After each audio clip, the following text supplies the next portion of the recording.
Yesu tai oe ia I mātou nei ui ina tinga ina mātou te muli muli pea se ia taunu uai I le nu lelei whapaolo mai ua mu mai le la ina e fesoasoani tausi mai I loa lofa e fitana wa le ala I lunga Yesu tausi mai ine ona po pe ai ule ola ia taunu ule malanga ile nu ule lei mātou te mapuai Yesu tausi mai ine ona po pe ai ule nei ola ia tu maule malanga ile nu ule lei mātou te mapuai Ia lava oelo mātou tua whane ne ina lo suafa pa ia whamau Yesu tai oi mea umalama mātou te le mawhaia se mea Mea umalama mātou te whaia mātou te whalangolango I le pa ima ia lo wanganga pa ia Ia le whaasoala o whanau le nei a fiafi mātou wala au le muli mulinga o lau sa wali anganga pa ia Pe lawana mātou whaelo tu mātou te le mawhaia se mea na o se whainga ruenga le whi au au tai Haleluia mātou te whalangolango whaatuatua I le mano le suafa o Yesu ke riso Moli moli ai lau sa wali malau upu fola I le nei a fiafi taulanga a fiafi Whaima whaamanuianga I lo a inga o anga I mai ona o Yesu Amene ma amene ma amene ia Fatalo fatusi o tatou hainga I le nei vaenga ole a fiafi ia o tatou iai fo I le anga I mai lungo le ala ia o lo F anga I mai taimi pisi o le ala freeway motorways ia o matou fo isa mo le taimi pito I sili le nei na tumutumu sili o na pisi o lungo le awala o le taimi ua toe manava mai ngā luenga ma le taimi e a mata ai ngā luenga ia le ala ua Haleluia tatou tapatu lia I ta I le fesoasoani o lo tatou tapa au oile lang e fesoasoani mai Haleluia mo le fe au tau mo le ia fiafi sao ia I le Ioane mata upu e valu ananafi le la nanga I me tatou fai tau mangata I le fai upu e luas fulu Haleluia whaailoa mai ai Yesu o ia o le malama o le ola peo. Ona toi whetala ia tu lea o Yesu ia te ila tau whape atu o hau nei o le malama o le lalolangi. O le muli mai ia te au e le savali o ia I le pōri uri. Ai ia te ia le malama o le ola e se le mana ia o ia upua. I ia le li tatou iloa tatou whaalongolongo I a o whetala I mai le nganga pa ia e tau moli ma whaamatalatala I a te tātou le winga lilo o le malo le atua. Ai le ngata I le o le tangata ingo I a Yesu ke riso. So stemi tate o I a Yesu e le ise mea tate o I se pongisa. Haleluia le winga o le pongisa e le wha pongisa ina lau sila ma la uwa abai. Ai whaatamau ai ngaina I taha ua. Haleluia I mea whaale nganga mo tā sababali ai. Tātou te sababali I whaatasi ma le atua. Haleluia. Pia on tātou whalongolongo o le au ma le pō sababali ai le whanau le atua mai ai kupito. Sababali mai le sami ula e mua atu le au whaani utu. Muli le afi whaani utu. O le ata o le nu o whaamanu yanga a ai ma feinu. Haleluia I manuia e le maua e le tino e le maua e se tasi. A le ua indo tiuse le atua I lona no le mea ta ua o le savali le mana malama. Haleluia. Whai upo ilosu tasi. Ona toa e whetala I atu lea o Yesu I ati ilato. O te alu ese. Ona upsa ilile I atia. ona outou sa ili lea ia tia. Ai oti outou ia outou wangasala. Ele mawhai e outou ona o ile mea o te alu iai. O ese le maa. No inga lau whama Iesu a whai tātou te le talia Iesu mo tātou whaalonga longo pēa. Mo tātou au maia Iesu I to tonu o tātou lotu. O le winga leo le tātou talia o Iesu. Aleluia, leu whiatalai mai. O te alu ese, ona outou sa ili le iatea. Ai oti outou ia outou ngasala. Ele mawhai outou ona o ile mea o te alu ia. Alo? O le atale o le malama lama. O le malama lama. E po uli uli ale a inga o le atua. E po uli uli le nuku o le atua. Aia. Tau mwhai ia. Tau mwhai pea ia. Iesu e fofola atu I ate lato le fina ngalo moni o lona tama. Tau atu le mea sawai, tau atu le mea le alu iai. I o tātou malamalama. Ele ngata ina tātou malamalama. Ai o tātou whaatino ina. Aleluia, lo tātou mori mau ato, ma le tātou whailo ato o le malamalama. Aleluia, I ate I lato o ola pe I le pongisa. Ele o le pole e tala noa mai. I lato wha pongisa ina o lato. Jesu la walu. Hallelujah. Praise God. Hallelujah. Fuma Yesu ole a walu. Sa ili ona outou sa ili le ia tea. Wale kou ki o mai e kumule kaiao, kumule kaiao, kumule kaiao. Sele mana ia a e whapena fo I tātou polo kalame li tātou whasoha.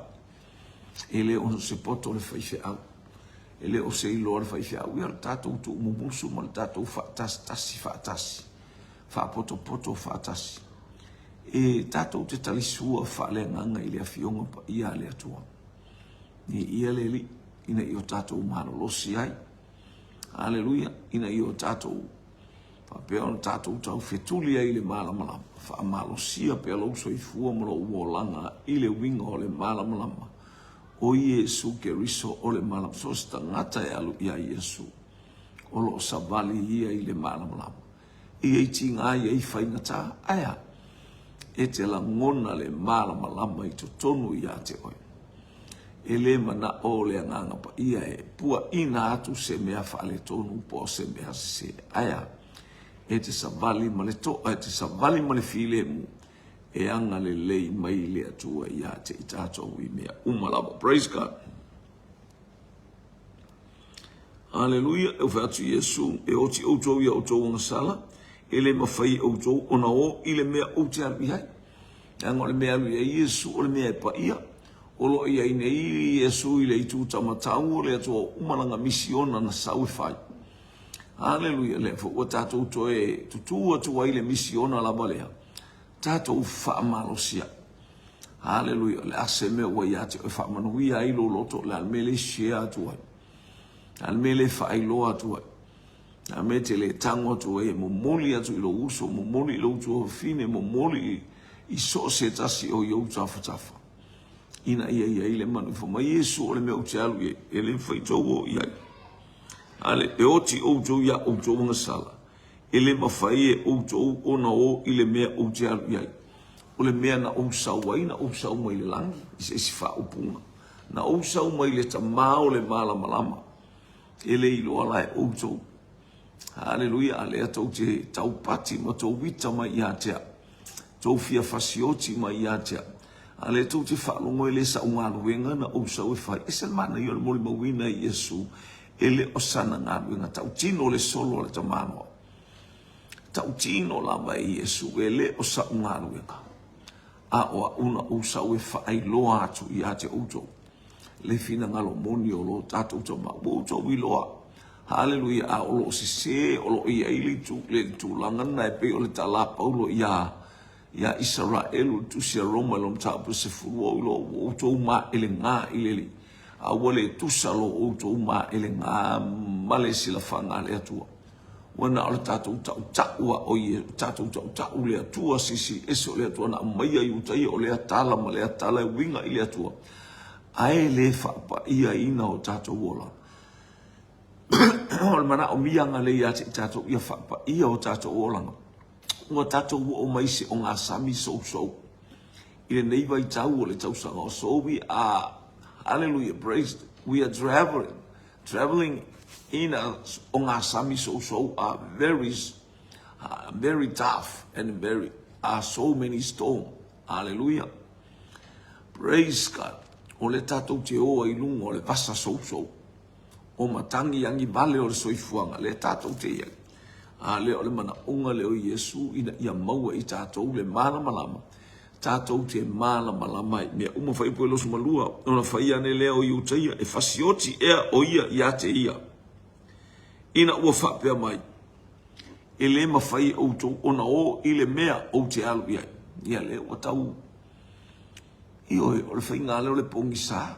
Le whainga leo tangata e ola le pongi sa ele o mala malama. Tele ina whaalongo ilis tangata whaalongo ilis. There are so many voices.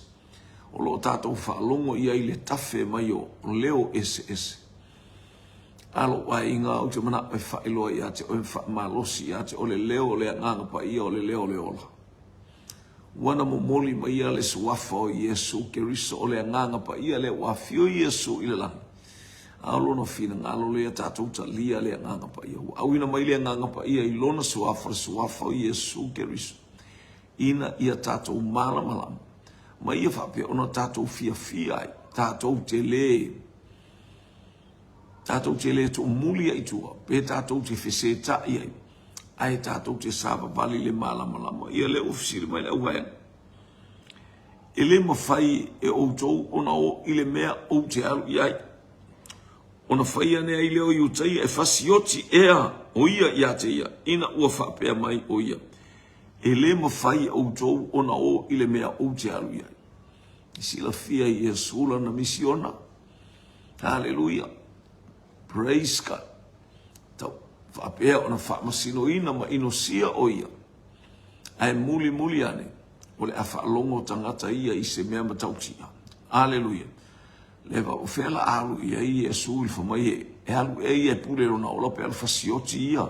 Hallelujah. Io o mafau mai o tangata e ola I le tino. Pea o kau mafau le. Pea o le tau mafau whaife au le e fasi. E pule I lona ola. Umalo ana tala ia pule I lona ola. O whetala ia tu fo o ia te ilatou. O outou o lalo nei. O a umailunga. O outou o o le lalo langi nei. E le so le lalo langi a. E ne hatau atu I Yesu. O a o te sau mai le langi. O pai oko le whaalolongo tangata. O a o te sau mai le langi. A outou o lalo nei. I ia le Pino pa ia tu ia te oil te leo teimi whaasope ia te o le whaawhainga tā. Aleluia. E le tusa le teimi o le a o onga Yesu I tangata ia male. A o mai le tuspa ia te I tātou. Ai le sisi o nā o nā tā whaasanga tuspa ia. Ai li liu mai le nganga pa ia e whaia le mea whina ngalo ia. E le mwhainta whaia se mea siri atu. Le mwhainta whaia se mea ese mai. Pe a whaia ungoa I tātou ma le nganga pa ia. Ile mole maula va Ioane ia mta o sulu ono.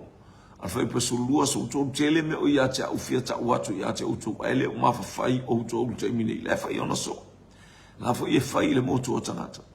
Ai afio mai le nganga o le nganga pa ia le.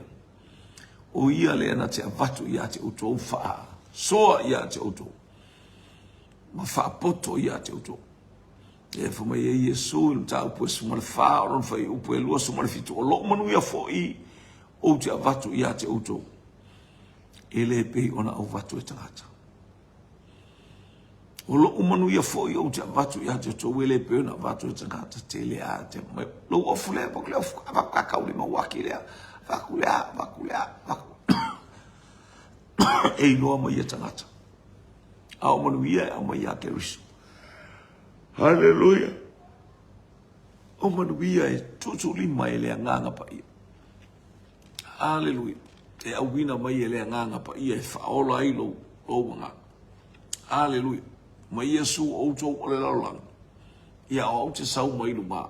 mai nu ngai fia ile langi. Hallelujah. O tou o lalo nei. O a mai lunga. O tou e o le lalo langi nei. Eles e lalo langi nei ya. Ele uta manino tu Yesu. I tangata a. Tole. E ki o a io e atatu whanunga. Ita iu taia pe ata watu o ia sau mai lunga. O ia ita. Hallelujah le aingo le atua. O se fe auta ua mo e ave ese lo wita. Ave ese lo wita. A eita aua e te anga salai. Ele tupu le ami o tonu mai le atua ele ita o le tangata. Talana ia kopo. Ele tupu le ami o tonu mai le atua ele ita o le tangata. Le anu anoa i o ita o le tonu o le tuspaia. Ai whamaitu sia Paulo ia Efeso. Hallelujah. Praise God. Au tō wita, au atou te anga salai. Au ane ingoto le la o e ita. Ia leli. Sisi la nea oe po la to inga ngoto le la. E le ngoto I fore la lea, ngoto I la. To yosta ia alai e ia le mafutanga male ngangpa. Ia te oe o ti whaafose I sta wale ala te ita I ru. Ua le se wha moe moe. Na o se oli male le pafi. Pe awhai e te oti whaafose. Hallelujah pe ai sau mea ai se mea ai o e tau mawhai e le tala whengai maloula walo. Pe te uoso I lo manawa. Ia leli pe oa. Sauan nei. Mata ua mai manai whaiwhi au o leo whaiwhi au sau te o whanongotu aka le mlo mahili. So o pe atu lo mahili. Wai wapena a. O mawhawhau ia o mea sa ai o mawhawhau. Ia wapena.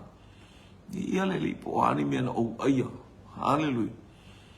Ia sila fia ele atu oro te whapata maa. Alofa mai lo tangutu so na ai. Ai le mawhauwhau. Te hawa I eise mena ai le o. Ia le li. Praise God. Ia se manue. Ia me te whaftai e peo te oti whafose I atu nei le mea ai. Ia la whamasino a ueta maa ono lo ai le mawhauwhau. Po le ase mea na u. Ai po fena mai le atu pen fata o le mea ai. Ai le ai ora se tangata na osoane I o le fale ainga. Te ua ono soane au mai tupe. Se so osoane le mata o mea ai. A whaifi au. O whaifi au monon fara tua esau ia te au mai le tupe. Ia le li. Ai o le teimi o tongi le mata o mea au tangu tua tulutoi ina I le uso au na sa. Ia tu la te te.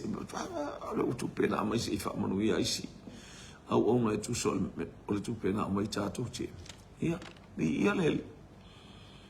Ele lei le atu a mawhawhaua ele atu au tātou te whapeta mā o au tangata angasala. O au tangata whaale tonu. Alofa mai. Te ni uma no wharoa le whale na o au ia whaisau tarata mana whamai le kālesia. Tiu te mwhaiva o whea ngai ma le kālesia mai perusepa I ti peria wa ale ngoa ia o puna abaie au tafa I mato e kalesia mai o I le numa maola I o ia ma le sinuma maola e ta ula o la to wile ta o se ingo se hainga po se nu ia e ta ua I le ingo ho perusepa ma ti peria o isi nu uia I tutonu ia hainga I tonu pena pato ma alo fatu le fa inga ta ulanga fo ia lau e kalesia I o e fatu ta ma mo fa inga ta ulanga le e kalesia ile na o tu pete sa wa be I le lotu. Hallelujah, ko mana o mai le tu va tu tatu tu pe ale mana o le mele ngai o I tonu I lo loto alo fal tangata. Ese o mauma oe. O taulanga hallelujah fa pe o lo anga le lei male anga lofa. E fia mai ai le tu ia te tatu. E perum ta o pus fu martolu alo fa o pus mo le o taulanga fa pe fia mai le tu. Hallelujah, tatu wanga le lei na io tatu ai ngai le ala. Na io tātou wainga ta umai le whaalavelave. Ta umai le whaalavelave. Aua le lua lo whaalavelave so fei whaalavelave so o sol. Hallelujah. Ia le atua. Fai whaalavelave. Ua tala ana e so o mara. Mara tātou tau whai atu e whai ia ni mea le leima. Tau whai atu le whiringalo le atua. Mai so le whai akori. Ia le atua. Ele ai se me tātou te whapen o ko le whai whara. Wa whai tele me whai na e sola. Anga sila fia ele atu o lai noe lau. o le faifi au. E ai lau pat fa pito lo e ngalu e le ainga o le atua. E le mwhaila taso sola e se a. E tate talo fa taita ma au noa oe ma tau te le mwhaia seme. Mi ia le ilo ainga e le mwhaia I tatou seme pe a whaia o I tatou ma le atua. O le nuu le I te milea na ole.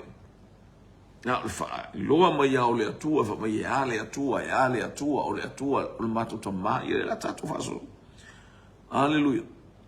E o whai atu Yesu o tō mai lalo nei. Au te sau mai runga. Ke ila ua ni ia. Lai whalongo longo mai le au wharasai o mana au tu swa mea ia I tai te le. E o whai ai tātou. Pe a tātou ta o tō tātou ue o mai mai le langi. O tātou o le whanau a le atua. O le ika o kaumai. E fia pa ia e fia kama e fia kari o le atua. Whai o e manofo matau ta o le atali o le atua. Hallelujah. Hallelujah. Ia ta fisavari ai ta safari ile manu malo. So staimi ta te anga isa sa e masisi fo fela mo le tu. Ta te sava vali le manu malo le atali o le tu alu lu ngara ta vale ta masa usau mai le ta vale o mato malanga ile mano lo toto. Fe so ni ma e te manu malo. Hallelujah. Ye fi ta pe te o ato I titi ya pe te misi ta vale te la bea ta vale tu po luma tu o. Ai va tu lai a faina mai tama le ale o se fewe. Ia le ali, praise God. E sela mana I ole a fionga pa ia le atu ole tātou whalongolongo ma le tātou whaso. O lea ua whai ai o tau, ua whai atu. O lea ua o whai atu ai ia te o tau. E o ti o tau ia o tau mga sala. A wā a o tau le tari tonu o a ule nei o ia. Ona oti leo outou ya outou ngasala leo amata watu Yesu ole atari ole atu aita tele la ole me tele le ita tele ita onisi me yo esel tala yo foi só fa fia sio manga kala ole fia mawaluma esel fia ku ole kanga fo moi oio le atari ole atu la ita ya eta una ita la gola la sta wa veina le atua mo la tu fa pe la tu le fa na o le tu ala ko la kale o le atali o le atu ye wo tala no atu ya te uto praise God hallelujah awa a uto le tali tu wa ule nei oia ona oti le uto ya uto wa sala a tau le tonu mai lo fatu e to o a mai le atua o mea uma o te whaia e mai le atua e le ai ma se mea masina iota pose mea inini e ta uaia it's all from God hallelujah lo suma lima ona whaima ia i lea o ila atou ia tia o ai ea oe ono fetala ya tu leo Yesu ya te ilato o a ule o fai atu ya te o to talu le amatanga ale mo ka wa ko ya ke o ko le amakanga le au sta u fai o ya tu por kala me ya te o to na o sau mai le atua o te le sau e fai so loto o mea uma o to ba ai fa malolonga mo to ba ai ba benga o ame o to fa longo ya o to eleni mea na o fai a fai o tō wofo, a fai o tō tētei, e tau nai tei la ngai loni me fai e stangata ia mea. It's all from God. From the supernatural power of God. Hallelujah. Ia leli. Ale usili wa ia oe. Ia leo o tō e tali atu. Fetala iatu leo Yesu ia te ilato. Wow, le ua oufa iatu. Ai ia te o tō talu le amatanga. Ale amatanga le ano. Tō wa ailo ia te au amatanga o sa utala ia tu le fina ngalo le atua. Ia wa ule na. Wa ule. O whakti ia te o tō. Ele o au lalo nei o au mai le langi. Mai lunga. Ele o au stangata o le lalo langi nei o au le tangata mai le langi. O te alofa ia te o tō. O te sau e fisoasoani ia te o tō. Na o sau e fa malama lama ma iau tau I loa o le atua o le malama lama o I tātou o le whanau le atua tātou te le saba bali se pongi sa I ta fuali stangata ili stangata ma tau whai e whaaleanga Haleluia, leo langa o le istangata, ma faini upu, ia mauaini au mea e o mai whaaleanga, le istangata le ai. Na o sau mai le atua ina ia maua e o tau le ola, ia maua atili ai la. Lua solono, e tele mea ua ia te au, o leo te I le mata upu e valu o le tusia Ioane, fai pula le lo sumore ono.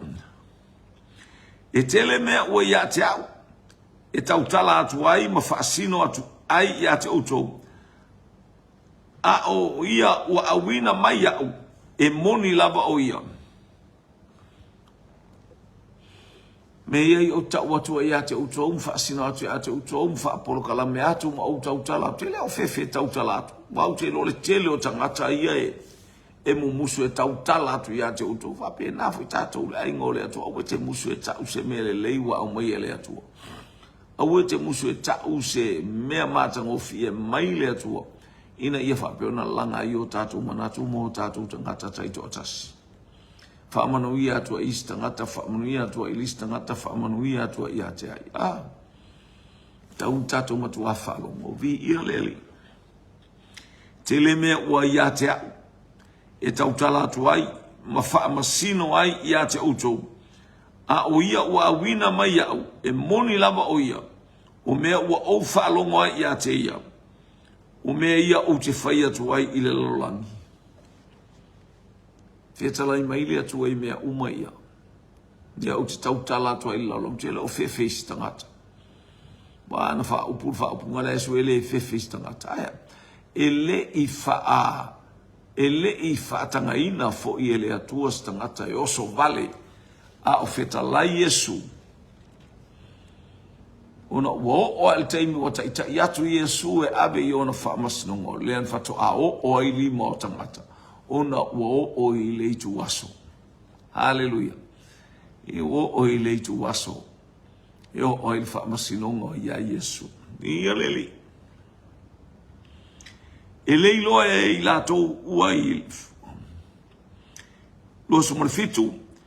E le I loa e I lato ua ia whetalai ia te I lato I le tama. Ia le talano atu e mai le I loa e kangaka o le kalango aku Yesu anga I tama I le langi ma mea uma a.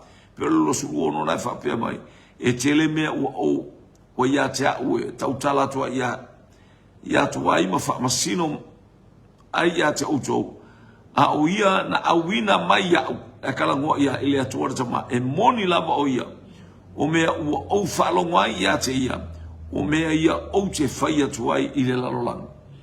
Mea o maua au mai e ke riso I le lalolangi ma au mai lea taimi. O mea mai le tama. Hallelujah.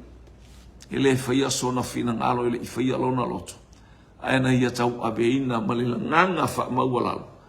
Na ia abeina ma le taritonu o lona whina ngalo. O le taimi na ia sau e wha malama lama. Ia maliu o ia I le satauro. Hallelujah. Wha mangalo a tātou wangasala. Ai ole ato e fo I mai ona I o mea uma ia te I tātou. Ona ua tātou le talia le alo pele o le atua. Mua tātou le talia. Ia tele I lātou uma. Tele I lātou uma mai lea tupulanga I lea tupulanga I lea tupulanga. Le o mai tātou te infa. Mai Yesu ele ma bae le tupulanga nei. Se ia whataunu wina mea tonu umala. Ni ia leli. Praise God. Ele se stupulanga tātou te whata loso mo le valu. Hallelujah. Ona whetala ia tu lea o Yesu ia te ilatou. Pe asi tia I lunga e outou lea tali I o le tangata. Ona iloa lea e outou o au le nei o ia. Ia pe awha I tau te o ma mori mau o Yesu. O le keriso moni ia lea. O le keriso mo ia le o tātou whaalongolongo ia. O le keriso mo ia le o tātou wa ai iai. Mai le ai se tasina te whaia nei mea pe o le tala ni ko te mo. E le ai stangata na te whaia ia mea. Se I vanga nā le wa fio mai le langi. Ia le li. Ia le atua. Praise God. Hallelujah. Pe asi itia ilunga o tau le atali o le tangata. Ona iloa le e o tau o au le nei o ia. O te le whaifua fo I se mea. Ai peitai whapei ona o mai e lo utama ia te au. O mea ia o te tau talai. E le mwhaia no whaia se mea. Tala masane ai. Confirm mai tangata uma. E le o a u le whaia de inga luenga. Aia mai lo utama. Hallelujah.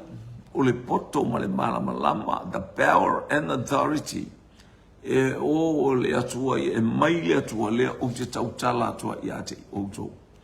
Tau tala faali ali Yesu fa pena fo il mana onga le tatou tala inga le fai ma le tatou fa soa to le upo le atua. Tatou fa soa ma le manino. Tatou fa soa ma le iloa. Tatou tau tino atu i le atu lau lau. Yesu ke riso o le ali i ma le fa ola losu ma le iwa. O ia foi wa awina mai au o lo o ia te au. O lo o ia te au ia. E le tu ua ue to tasi e le tamaha. O le kakale ngau mai au. O le i. Inisi whaapunga ma le tala Yesu. E le whain tu ua to tasia. O le a mate whaatasi i. Hallelujah ke kei ma kilo solo. O le i le atua le atou te talano. Le atua le na awina mai au. O lo utamaha. O lo tatou utamaha. Amen. I nei teimi o tatou iei whaatasi. O lo tatou utamaha. Awa o te whai a pēa. Lava o mea e le lei ia te ia. Mea le lei uma lava e lei se mea le anga pe iei se whavevesi. Ia pe iei se ita pe iei se le mau popo se mea. E anga o mea uma wha le atua. E au mai e le atua ina ia matua. I loa e le lalolangi. Hallelujah. Le mana o le atua i to tonu o lona alo pele. Whai pua tolu sfuru. Wa whetala i atu ia i nei mea. Ona to atele ai lea o e na tari tonu i ate ia. Le upo le atua. E aona e tal tonu. E aona o tal tonu. E ao ona tatou tal tonu. A whai wa le mana e whai tau le upo le atua ma e alu e lotu. I alo kwa inga. Hallelujah. O le mana onga talia Yesu e whai mali i ma whaola i lo wolanga. Talia Yesu whai mali i ma whaola i lo wolanga. Pi ia le li braiska. Ina ia iai wha manu yanga le atua. Ia iai le pa ia le atua. Ia vi ia le atua. Ona whetala ia tu leo Yesu ia iutaia o e ua tantonu ia te ia. A whai tau te tu mau pea i la umata upu. O uso o moni o tau. Iutaia. So stangata e tali tonu ma ia te o lo uso o lana. O le tangata o lo uso o lana. O lo tua fine. O lo ua inga lana. Lana tala na whaina ua maita ngata. Su e mai ia whaiani. La su e o e lo tina mau. Ma le tau a inga. Ma ia su whaftai lava. Whafonga lei o tau. Ma vai. E le aise o tina. E le aini o uso. E le aini o tua whafini. Lona winga e le eise tūlanga, hallelujah, o le tūlanga fo ia lele o le whapito a. Pe taulava o lou toto, e taulava o lou tino e te alofa ia. Te le isau e waba aini uso, te le isau waba aini tua fine, te le isau waba aini tina. Pe o te sau whaiso a inga. Te iolo a inga o tau uma o tau mai tau te whaalongo longo i lea fionga a lea tua. Wau tau o mai na ia whaamanu wia atu le atua ia te ia whaia lava e le atua e tusa o le mea na saua i tangata malona nau mai le ataimi ma le ataimi. Ia whaamanu wia atu le atua ia te outou. Hia leli. Praise God. Wane ewa ai whaale ainga a le se ainga o le atua tangata uma o le ainga o le whanau i tātou a Abraham. Whanau i tātou o le atua soifu o tātou te whailonga tangata. Ia leli. Praise God. A whaila tau te whaila mata upuna. Ia nei loa ilo le tangata o so o Yesu. O le tangata le muli a Yesu. Aisea eilo le leima ia. O oi o le tangata whaamau popo a inga. Whai uso, whai tua fine. Tupu mai le nganga pa ia. Ia leli. Aleluia tau sumanulua. E iloa foi o tau le mea moni. E tu sa o loto foi o tau ele upumoni. E loa o tau le mea moni a tu sa o loto o tau ele upumoni. A tau te polonga. ai ao ina tatala o tau loto mo tau whaalongo ma le manino. Praise God. Mo tau tanton. Tau te tu mau i la umata upu. Hallelujah. Ona i loa le o tau o le upu moni. O le upu moni e le whaari e le avale. O le upu moni e le suea sona vi inga. O le upu moni e le kalali o kalali i tau ia wa ai mai tangata i ate ia. Sili nisi uma i ate o le winga nana tangata e ola i le upu moni. Whaamaua lalo o ia i ate ia. Baba i atu i le atua ma le loto o whaamau lalo. Ina ia tau nuu le tala inga. Ina ia awina le tala inga ma le fia fia te le. Ia le li. Praise God. Ona tali tolu sumatolu, ona tali mai lea o ia ia te ia. O i mātou nei, o le whanau a apero amo. Ele i whaia lava i mātou mapolonga o se tasi. Pe whapewhea ona e whai mai. E tu usa o loto outou. O le mana umia ia e ola i le upua le atua, e le ola i le upoto ma lau wata mai. Mana o ia e ola according to God's word. E manuia le mea wina e la upu, e manuia le mea e. He alu ia ia le fo i fua mai le upu ia tea. Ai whaia le mea ute fina ngalo ia. Ia le ufai mai e le i polonga. Aore whana ulele na tau e manino a le upu le atua na whaia aperamu. Ia e loa i le aso nei. E nofo polonga lau whanau i le nu ese. Ke nese lonu ta upe suma lima whai upe suma tolu. Ina ua whai e apero amole tau langa ma le mana onga whawhea ona o iloa le mene. Hallelujah, feta lai ma iloa le atua ia apero amo e whai tau langa lea.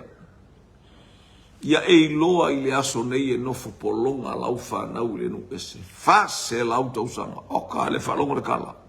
Tato wa ila le whai tau tuspa ia lau ainga. Hallelujah, le whaina e fina watu le tangata whai tau tuspa ia. Ele mfaina e fina watu le tangata o wha au penga ina ele anganga pa yo o so o moni lava o so o moni i tātou o keriso. Ina o tātou au mea whaatasi male anganga pa ia e tala tala. Hallelujah mo tātou wa ai ile amatanga. Hallelujah o le bala au wina. Hallelujah o le au petiriaka ma au maile tala le lei ele ainga. Hallelujah o sa e peru. Ia le o mai ate i tātou. Tātou te leilo pala le tūlanga i tātou po la leitu ainga i tātou tono o le atua. A le ua tātou lo e peru i tātou ina ua tātou ngā wai. Ina ua tātou whaalongolongo mo le whaamaua lalo. Talia le upu le atua. Ina ia olai o e olai a umalo u ainga. Maua lunga le vi inga o le atua. Peu tau sumarwha. O saupel polonga a. Ona tali mai leo i la tau ia. Oi mātou ni o le whanau apero amo a le ola leanga ia a na al pau a le o le upu. Na o le upu. A o se whaata waina. E le o malama lama i le meta o le whaata waina. Sa ili le anganga pa ia e whaata waina ia lo loto. Hallelujah a fionga le atua. Ola whaata waina le upu a le atua. Te whaata waina le upu a le atua. Ona o lea fio mai o lea nganga pa ia. Vi ia lea li. Hallelujah. Tōru sumar wha, watali atu i asu i ate ila tau e moni o te whai atu i ate o tō. O se whaia lea ngasala, o le polonga lea a lea ngasala. A whai o e ola so na alu. Whai mo meo le, whai ka anga le muli lua. Ioi. O aitu ai ngā meo e whaia whaaso toma. Aleluia o mea le anga umar ngā oi mar wha mea wha maua lunga le wha sausili. Nā? Le wha mai whaia. O se whaia le anga sala. O le polonga le anga sala. Le o tau mau. O wana tangata e ta o le polonga le anga sala. O tangata e tinga ana ilo le mea moni ala e whai tātou sa mo walua. Le walua se lau tau sanga o le tala lelei. To e tolu an tau sanga o tātou. Fia. To e tolu Ia wale o tātou o ne ile lua afe. Ile lua afe lua sumonto e wha. Toi whātau sanga tātou patipatia le lua se lau tau sanga leo kako o iai. Ile kau whakarikari ai leo kako o iai le whaiva benga ma le matau tia o le atu. Tal tonu iai o leo tātou o tātou sāba bali ai. Ia e loa se tala anga, ia e loa se tala. Hallelujah.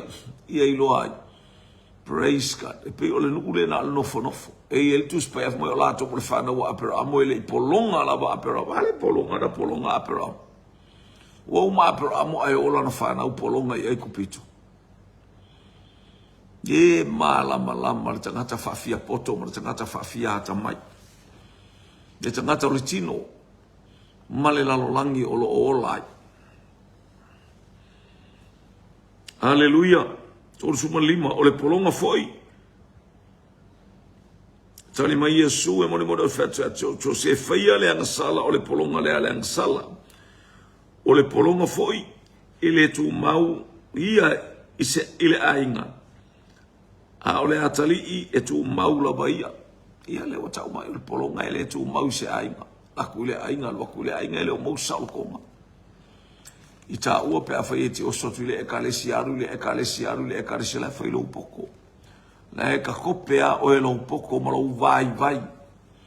Ai se atele fatanga le anga pa ia ta i oe. Umana e latu e pasi lea wa e toi o afo ile ekalesiana e sawai. Po wa lima tau sanga le koe vai meka ngaka peilo le upua le pese fa lelea. Ale punia lava. Ta lo fai a vila ua toi li mai fo. Iwe fa pena le anga le anga. Io e whapea o fia stangata ele vai mei lou fea loa e malou. Fe masa wai a te leo lou ma fau. Te leo ma luenga le ke fea loa ia isea. La e tumu ia te tumu o ile anga sala. Te leo iloa.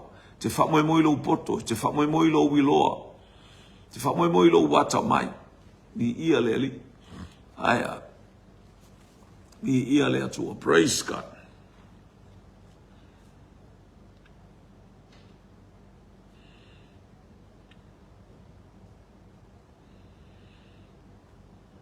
Ia leo fai mai le tala le. Atu spaya tōsu mare fitu. Tōsu mare ono. O le nei pe atu saoloto o tōu ele atari. Ona saoloto whamaoni ai lea. Saoloto o le maliwo ke riso i lunga o le satau. Ua tatala whamanuianga le langi.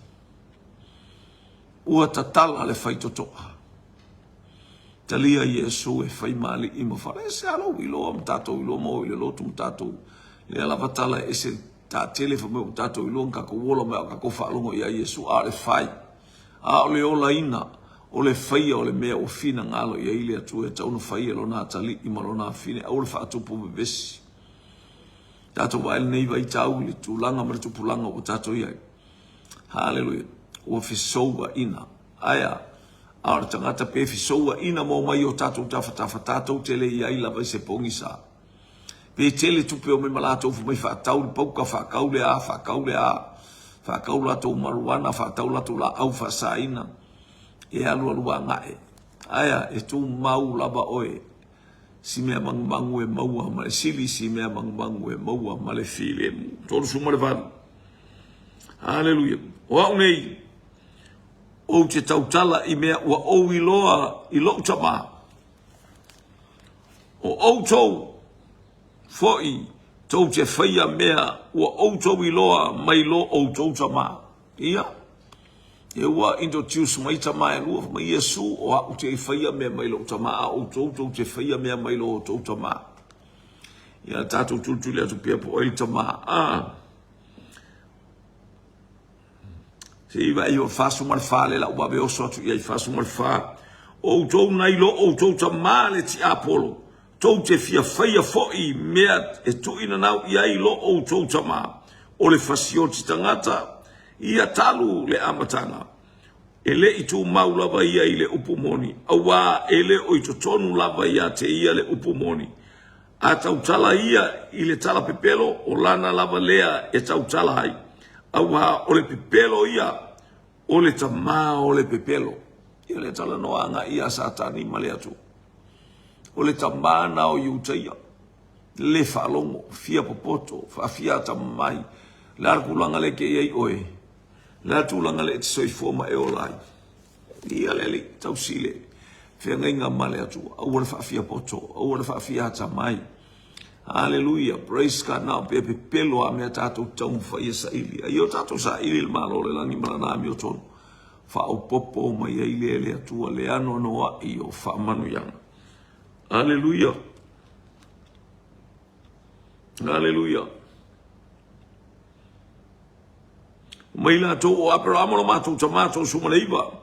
O whetala yatu Yesu i ate la tō a whai o le whana o tō o Abraham. Po o whai ai o tō o le ami o Abraham. Sabali tūlanga au Abraham. Fia e tauta. Fia e whaaleo. Fia e whaalongo tangata i le poto ma le ata mai le kau kakala mai a Abraham. Ai le ai mase mea o e follow ai. Ele ai mase vaenga o Abraham. O e maua. Ele ai na le to anga e bala au. Ile suafo i e sumalingo Abraham. Ele ise mea aisea. Ele na ole upu malengutu. A ola wa mio. Le amio na te whatiro mai e Abraham. Me foi na tau sa ua Abraham. Pe to le mele ufa mai ele nu o lato ma Abraham. Ia leli. A wau tau fia fasioti a te au le tangata. Le tangata wa tau talatu i a te au tau i le upumoni. Sa au whalongo ai mai le atua. Ele i whaia lea e Abraham. Mea umana o whalongo i le atua. Hallelujah. Vi ia leli, ele i whaia e Abraham o se mea leanga e peon tau whai mea o tauta ma Abraham. Au Abraham o lea. Leo o mai ne lea so i fua lea tua o Abraham o lea tua o Isaako lea tua o Jacob. Lea talanau lea tua so i fua e wha. Olo ola Abraham. Olo ola Isaako, olo ola Jacob. O au auna lea tua. Hallelujah. Praise God. Ale o tau fai mai o tau ma Abraham o sole. Paso tasi. O fai la vai o tau a mio alo o tau tama. Ona whapea mai lea o i la tau ia te ia. Eleni tama tau i fale i mātou. E tasi lo mātou tama o lea tua lea.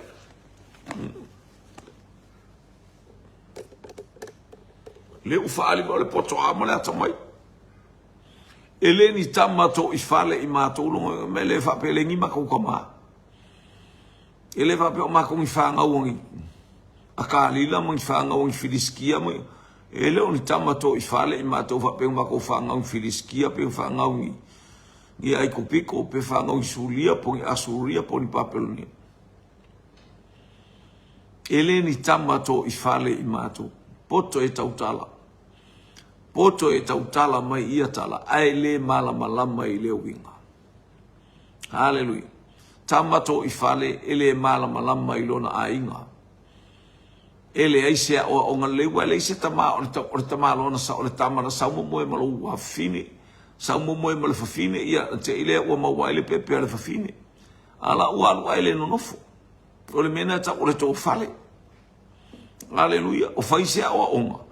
O le tino o le tama, o le ola o le tama, lai ola le tama i titi. Ta tau ana whaalongo le atali i upu e whemelon tama. Ia elanga le mena e maua i lo so ngāra. Mea na maua le tātou so na o. Mea na maua le tātou i o e whakau aisa ma me whapena. Ale ua o maele ni tama to i whale i mato. Lai ka ua e la ko me lai ola. Ele i whai atu ia Yesu ni tama to i whale. Ala ua tau mai ai la tau le o langa la tau te olai. O la tau whanau ma whanau a la tau whanau. Ele ai ni tama.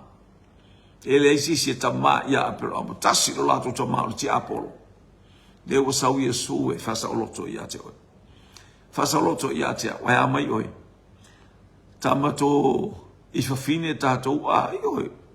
Tātou o tangata whananau mai na i o tātou mātua o a oi tātou. Tātou talia Yesu i o tātou loto, tātou whaalongolongo i lea fionga pa ia lea tua ma le loto wha maulalo. Abele vi inga i lea tua. Ma tātou whapeane mātou te le ma whaia lawa se mea. E au noa maoi. To God be the glory. Give God the glory. Give her the honor and praise. Ia le li ona me uma o ia sauni le nei afiafi. Hallelujah. Yo tangata felo wa ile tele na tala. Ele lo tala ia le ta o to ilo na fa vale vale. Ele ni tama to ifale. Ana tama la le tama ele pepelo. Tama ele fai mele ang. Hallelujah. A o tato. Hallelujah o tato fa na mai le nganga. Talia Yesu e fai mali I mafaolo. Tato talo le tatalo I talo le faolo tanga au e faalo ngolongo mai. Tato faalo ngolongo fatasi ai. Tama faftai lau upul nei afiafi. Po matou faalongo te le taimi sa matou le ilo loa ai.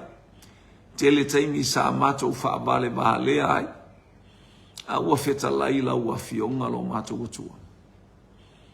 Hallelujah. Mo matou ilo e te le mea taimi matou te faafia popoto faafia atama mai. Ua lua a feta usanga. Lua se lauta usanga o le tala le leilo matou atunu. E matou wala au male nganga wha mauralo wha mangalo mai au una e tau talatu. Wha mangalo mai au una matou te si tia pe alo vi inga mamoli le fe au lau tala lele. Ina ua matou le wha longo male tonu. Hallelujah. Na matou la unga na le upu male ngutu a le wha tinonga ua mamao es. Ta maa wala au ila ua fio. O le suafa o Yesu Keriso, o le suafa o ia ileola. Te sosoni mai lau ainga le nei afi. Ma nama mai o ia ufa manuyanga. Te talo ile nganga pa ia wana itu ua le mafuta ma lau whanau. Au a mātou te le mawhaia se mea au noa ma le taita inga le nganga pa ia. Sau mai le toto le tamai ma moe o Yesu Keriso ilunga o lau whanau. Tu e whafau le mafutanga ma oelo mātou tamaa. Tu mau pea lo mātou wala. Au e talia o e Keriso e whaimali I mawhaola I o mātou wolanga. Fo I le vi inga I atu whaftai. Tele mo lau upu nei afiafi. Ona o Yesu. Amene, ma amene. Pamuni atu le atua le aingo le whatotua le nei vahenga o le afiafi. I el manuia o le atua I porkalame umotoi o le nei afiafi. To God be the glory forever and ever. Amen. Lau o ona e tautua mo oe male nganga wha maulalo ona o Yesu. Bi ia o e tama.